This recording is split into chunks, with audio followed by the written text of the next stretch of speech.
नमस्कार दोस्तों, आज हम डिस्कस करने वाले हैं नेपाल तिब्बत रीजन में आए फ्लैश फ्लड डिसास्टर के बारे में। सो गाइज, इस डिसास्टर में लगभग जो है 165 लोगों की मौत हो चुकी है और 100 ऑफ पीपल मिसिंग है या आउट ऑफ कॉन्टेक्ट रहे हैं। अब ये इंसिडेंट केवल एक डिसास्टर नहीं है, ये यह भी उजागर करता है कि हिमालय का इकोसिस्टम जो है वो कितना संवेदनशील है। सो गाइज, आज के इस लेक्चर में जो है हम डिस्कस करने वाले हैं कि इसके इंडिया के साथ क्या कंसर्न है, इसके इम्पैक्ट क्या हैं, कोजिज क्या हैं, सारी चीज़ें जो हैं हम इस लेक्चर में डिस्कस करेंगे। So guys, welcome to Raj Malhotra IAS. और चलिए डिस्कस करते हैं आखिर ये कहानी है क्या।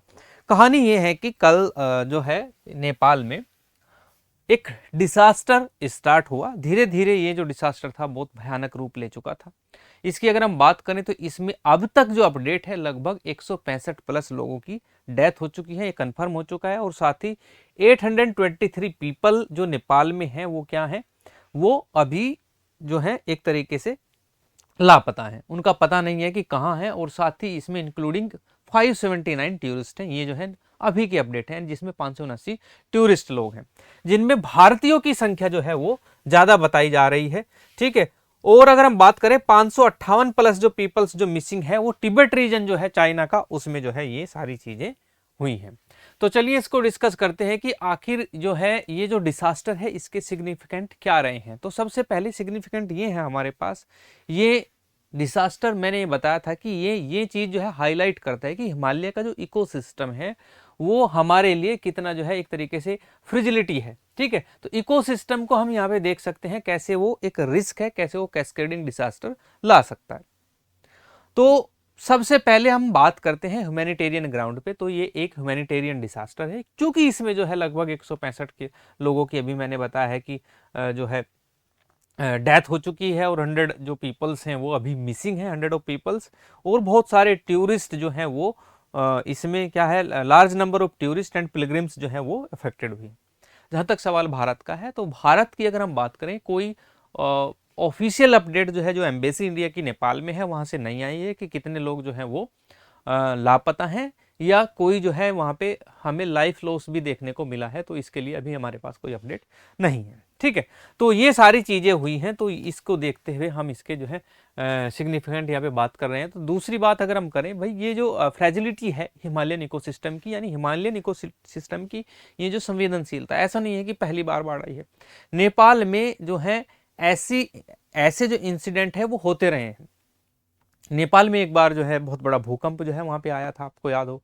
ठीक है। तो अर्थक्वेक का सिस्टम चलता है। तो हुआ क्या है कि नेपाल जो देश है वो मेनली अगर देखें पूरा का पूरा नेपाल कंट्री वो हिमालयन रेंज के अंदर आता है, सबसे पहली तो बात है। और हिमालयन रेंज आप जानते ही हैं कि ये यंग एंड अनस्टेबल माउंटेन्स हैं यहाँ पे। ठीक है। तो इस वजह से क्या होता है कि जब भी यंग एंड अनस्टेबल माउंटेन्स की जब हम बात करते हैं तो इनमें जो प्लेट टेक्टोनिक्स थ्योरी आपने ज्योग्राफी में पढ़ी होगी। ठीक है। तो वहां से होता क्या है कि इसमें जो इंटरनल एक्टिविटीज है माउंटेन्स के अंदर वो हमेशा चलती रहती हैं। ठीक है। उसी के साथ ही जो है यहाँ पे अगर देखें तो जो ये यंग माउंटेन है ये एक तरीके से जो है हाईली फोल्डेड माउंटेन्स भी होते हैं। तो उस वजह से स्लोप जो है यानी ढालान जो है वो बहुत ज़्यादा बन जाता है। कहीं भी कोई प्रॉब्लम जो है ढालान पे होती है तो पानी का जो इंटेंसिटी है बहने की, पानी का जो प्रवाह है वो इतना भयंकर होता है कि बहुत ज़्यादा जो डेब्रीज को लेके चलता है। डेब्रीज से क्या है, तल नदियों का ऊंचा हो जाता है, नहीं यूं कहें कि रिवर्स का जो इकोसिस्टम है वो डिसरप्ट हो जाता है, जिससे जो है वो जो फ्लड है, ठीक है, वो भारी नुकसान जो है आसपास के रीजन्स में जो है पहुंचाता है। ये सारी चीजें इसमें होती हैं। साथ ही आप जानते हैं ग्लेशियर्स एंड स्नोफील्ड्स जो है बहुत ज़्यादा है हिमालयन रीजन्स में, यानी जो ग्लेशियर्स होते हैं जो आपके हिमनद हैं, जिनको हम हिमनद कहते हैं, उनका रीजन है। तो इसमें क्या होता है कि ये रैपिडली एक तरीके से क्लाइमेट चेंज हो रहा है, तो ये सारी चीज़ें उनके ध्वस्त होने से या उनके बहुत ज़्यादा मात्रा में पिघलने से भी फ्लैश फ्लड होने की संभावनाएं होती हैं। इसी के साथ ही होता क्या है कि बहुत ज़्यादा लैंडस्लाइड होता है। ठीक है। और उसी के साथ साथ क्या है कि जो है डेब्रीज फ्लो है वो भी एक तरीके से जो फ्लड है उसको और ज़्यादा भीषण बना देते हैं। तो ये सारी चीज़ें होती हैं। इसी वजह से जो है एक तरीके से देखा जाए तो एक चेन ऑफ कैस्केडिंग डिसास्टर बना, जिसमें ग्लेशियर कोलैप्स हुए, डेब्रीज एंड रोक ऑफ माउंटेन्स जो है, ये सारी चीजें, यानी मलबे का प्रवाह हुआ। इससे क्या था कि जो रिवर्स हैं उनमें डिस्टर्बेंस हो जाता है। रिवर्स जो बहने का जो स्थान है उसमें ये जो मलबा है, ये जो एक तरीके से आपका जो डेब्रीज है ये जमा हो जाते हैं। इससे क्या होता है कि उनका तल ऊपर आ जाता है, तल ऊपर आ जाता है। आसपास का इंफ्रा जो नदियाँ का जो बेसिन है दूर दराज तक, वहां तक जो है उसको बहुत ज्यादा इंपैक्ट देखने को मिलता है। तो इसी तरह से sudden release of water and debris से क्या होता है कि जो इम्पैक्ट है वो बहुत ज्यादा होता है, एक एक्सट्रीम जो है फ्लड देखने को मिलता है। ये सारी बातें इसमें होती हैं, ठीक है। तो ये चीजें होती हैं। तो इसको हम ऐसे समझ सकते हैं कि जो एग्जाम्पल आप कैस्केडिंग डिसास्टर का समझते हैं वो यही है कि सबसे पहले तो क्या हुआ, इसमें ग्लेशियर कोलैप्स हुआ, ऐसा बताया जा रहा है।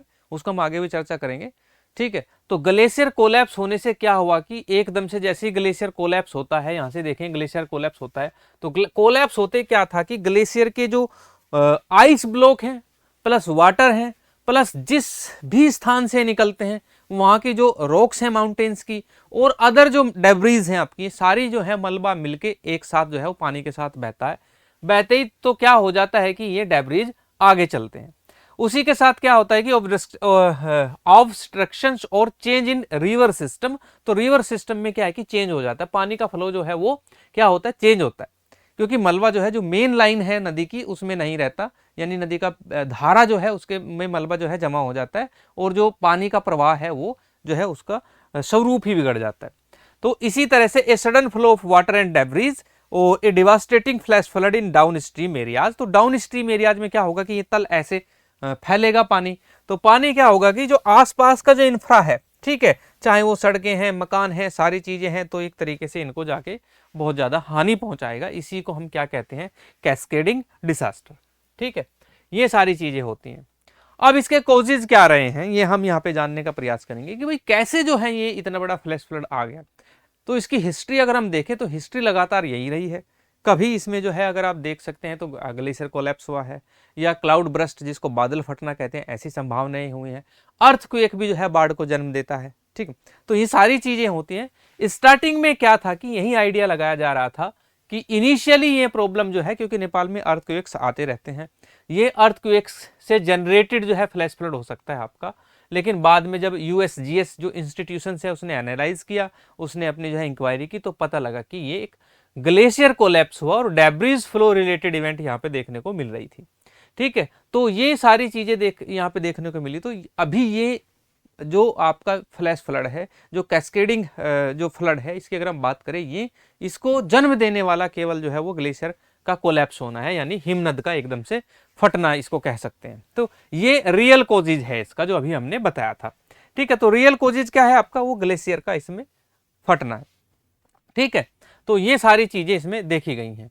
आगे हम बात करते हैं कि major damage caused by the disaster. तो मेजर डैमेज की अगर हम बात करें, अब तक का जो अपडेशन है यहाँ पे देखें, जो कैजुअलिटीज हैं, at least 165 people were confirm death. 165 लोग वो कंफर्म है कि उनकी मृत्यु हो चुकी है। ये कंफर्म हो गया क्योंकि इनकी बॉडीज जो है वो फाइंड कर ली गई हैं। 823 people were out of contact in Nepal. इसमें से 823 लोग जो हैं वो क्या हैं, वो इसमें जो है कॉन्टेक्ट से बाहर हैं, जिसमें से 579 लोग जो हैं वो आउट ऑफ नेपाल के टूरिस्ट हैं, ठीक है। तो ये इसमें जो है बताया गया। अनदर एक रिपोर्ट कहती है कि चाइना और तिब्बत रीजन में भी 558 लोग क्या हैं वो मिसिंग हैं। तो ये सारी चीजें होती हैं।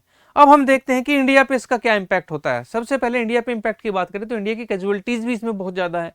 तो अभी तक अगर देखें तो इंपैक्ट ऑन इंडियन नेशनल्स की अगर हम बात करें तो due to constantly changing situation varying figures have emerged, one update reported 133 Indian national missing. एक रिपोर्ट कहती है, ठीक है। हालांकि मैंने बताया है कि जो इंडियन एम्बेसी नेपाल में है वहां से कोई हमें जो है इंफॉर्मेशन अभी तक नहीं मिली है कि कितने लोग हैं। एक ने बताया है कि वह 133 जो इंडियंस पीपल्स हैं जो नेपाल में गए हैं किसी भी रीजन से, चाहे वो एज ए टूरिस्ट गए हों, घूमने गए हों या किसी ऑफिशियल वर्क से गए हों, क्योंकि नेपाल आते जाते रहते हैं भारत के लोग। दूसरा क्या है कि अगर हम बात करें कि स्टेटमेंट नेपालीज फॉरेन मिनिस्टर की आई है, उसने बताया कि अप्रोक्सीमेटली 300 इंडियंस जो हैं वो इसमें मिसिंग है। यानी वहाँ के जो फॉरेन मिनिस्टर हैं नेपाल के, जो विदेश मंत्री हैं, उन्होंने कहा है कि 300 लोग जो हैं हमने रिपोर्ट की हैं, वो भारत के 300 लोग इसमें मिसिंग हैं। तो एक तरीके से देखा जाए तो यहाँ से क्वेश्चन रेज होता है कि exact number of missing persons specially Indian nationals was constantly changing as rescue and identification operations continues. तो यहाँ पे देखा जाए तो ये ऑपरेशंस कंटिन्यू, लेकिन एग्जैक्ट नंबर किसी के पास नहीं है इसमें। ठीक है, अब एग्जैक्ट नंबर क्या है वो अभी इसमें जो है पता नहीं चला है हमें। ठीक है, दूसरा क्या है कि ये तो हुआ हमारा एक तरीके से जो लाइफ लॉस होता है, जो डेथ है, जो कैजुअलिटीज हैं उसके बारे में। ऐसा नहीं है कि खाली कैजुअलिटीज होती है, बहुत बड़ा नुकसान जो होता है वो इंफ्रा को होता है, यानी जो मूलभूत अवसंरचना होती है, बेसिक इंफ्रास्ट्रक्चर्स होते हैं। जैसे आपके उसमें बेसिक इंफ्रास्ट्रक्चर्स में होम एंड सेटलमेंट्स हैं, यानी आपके मकान है, आपकी व्यवस्था है, रोड्स एंड कनेक्टिविटी है, ये बिल्कुल ब्लॉक हो जाती है। सबसे पहले यही होता है जब फ्लैश फ्लड आता है, जो रोड्स जाम हो जाते हैं, कनेक्टिविटी जैसे ही खत्म होती है तो सबसे पहले कौन फंसता है? टूरिस्ट फंसता है। क्या होता है कि टूरिस्ट को जो है रास्ते ब्लॉक हो जाते हैं, टूरिस्ट बेचारा फंस जाता है। तो इसका सबसे बड़ा जो प्रभाव है वो टूरिस्ट पर पड़ता है। साथ ही टूरिज्म फैसिलिटीज जो होती हैं, जो टूरिस्ट को प्रोवाइड की जाती है किसी कंट्री के द्वारा जहां पे आप जा रहे हैं, जैसे आपको बसेस प्रोवाइड की गई हैं, आपको कैब्स प्रोवाइड की गई हैं, होम स्टे प्रोवाइड किए गए हैं, वो सारे जो हैं एक तरीके से देखा जाए उनके ऊपर इम्पैक्ट पड़ता है। तो टूरिस्ट जो है वो फंस जाता है इस चीज में। ठीक है, उसी के साथ ही दूसरी सबसे बड़ी चीज क्या होती है कि पावर एंड एनर्जी इंफ्रास्ट्रक्चर जो है वो क्या होता है, वो भी डैमेज हो जाता है। जो पावर सप्लाई है, एनर्जी सप्लाई है, वो डैमेज होती है तो भूखे मरने की भी संभावनाएं हो जाती हैं इसमें। ठीक है, जैसे कि हाइड्रोलॉजिकल प्रोजेक्ट ये है। अभी अगर हम देखें तो बहुत सारी न्यूज से हमें रिपोर्ट से पता है कि एटलीस्ट 13 हाइड्रो इलेक्ट्रिक जो प्रोजेक्ट हैं, जो आपकी बहुउद्देशीय परियोजनाएं हैं, डैम्स जिनको हम कहते हैं, वो बहुत ज्यादा डैमेज हो गए हैं। मेनली जो आपकी भोटकेसी और त्रिशूली रिवर्स के कॉरिडोर्स में जो बने हुए हैं। ठीक है, जो छोटे या बड़े जो भी डैम्स हैं नेपाल में, वो क्या है, वो काफी डैमेज उनमें देखने को मिला है। तो काफी नुकसान जो है, एक्सटेंसिव डैमेज को डैमेज सफर कर रहे हैं ये वाले। तो ये टूटने की जो है कगार पर हैं या डैमेज हो चुके हैं, काम नहीं कर सकते। तो एनर्जी सप्लाई जो है वो एक तरीके से यहाँ पे जो है बंद हो जाती है। तो ये सारी चीजें हैं। अब यहीं से एक क्वेश्चन जो है रेज हो सकता है, क्या हिमालयन रीजन में, क्या हिमालयन माउंटेन रेंज में जितने भी जो है इंफ्रा बनाए हुए हैं, जितने भी डैम्स या प्रोजेक्ट्स बनाए हुए हैं, क्या वो आने वाली किसी भी आपदा को झेलने के लिए तैयार हैं? इसका जवाब आप कमेंट बॉक्स में जरूर दीजिएगा। क्या प्राकृतिक आपदा को ध्यान में रखते हुए इन प्रोजेक्ट्स को बनाया गया है? अगर बनाया गया है तो ये ऐसे डैमेज इनमें देखने को क्यों मिलते हैं? क्या भारत को भी जो है यहाँ से सीख लेनी चाहिए कि हमने भी जितने भी हिमालयन रीजन्स में, चाहे वो जम्मू कश्मीर है, हिमाचल प्रदेश है, मेनली उत्तराखंड में प्रोजेक्ट्स बहुत ज़्यादा हैं। ठीक है, तो क्या हमने वो जो है, जैसे कि हम बात कर रहे हैं कि हिमालयन जो इकोसिस्टम है वो बहुत ही ज़्यादा फ्रजाइल यानी संवेदनशील है, तो उसको देखकर बनाए गए हैं कि नहीं बनाए गए हैं? यहीं से क्वेश्चन रेज हो जाता है, क्योंकि नेपाल से हमें सबक लेना चाहिए। अगर हम आगे प्रोजेक्ट्स बना भी रहे हैं तो उसमें भी हमें ये चीज़ें जो है ध्यान में रखकर उन प्रोजेक्ट्स को कंप्लीट करना चाहिए कि नेचुरल डिसास्टर नाम की भी कोई चीज़ होती है, प्राकृतिक आपदा भी कोई चीज़ होती है। ठीक है, तो ये चीज़ें इसमें जो है देखी जा सकती हैं। अब हम बात करते हैं कि गवर्नमेंट्स के मेजर क्या हैं इसमें। ठीक है, कि गवर्नमेंट्स ने क्या क्या मेजर्स इसमें लिए हुए हैं। तो सबसे पहले हम बात करते हैं इसमें गवर्नमेंट मेजर्स की। नेपाल गवर्नमेंट के जो मेजर्स हैं, यहाँ पे हम देखें तो इसमें एक तरीके से conducting search and rescue operations जो है वो नेपाल गवर्नमेंट की तरफ से चलाए हैं। सर्च फॉर सर्वाइवर्स जो है वो भी नेपाल गवर्नमेंट्स की तरफ से चलाए हैं, यानी सारी चीजें जो है वो नेपाल गवर्नमेंट्स की तरफ से चलाई हैं। गवर्नमेंट ऑफ इंडिया की मेजर्स की बात करें तो लगातार गवर्नमेंट ऑफ इंडिया इसमें जो है मॉनिटरिंग कर रही है, क्योंकि ये सबसे बड़ा कंसर्न जो है उत्तर प्रदेश और बिहार जो है, दोनों प्रदेश इससे सीमा मिलाते हैं, यानी सीमा साझा करते हैं नेपाल से। तो फ्लड के जो इम्पैक्ट हैं वो यहाँ पे भी देखने को मिल सकते हैं। यहाँ पे भी नदियों का लेवल, नदियों का स्तर जो है वो बहुत ज़्यादा बढ़ सकता है। सो गाइज, आज के लिए इतना ही। अब मुझे दीजिए इजाज़त। धन्यवाद।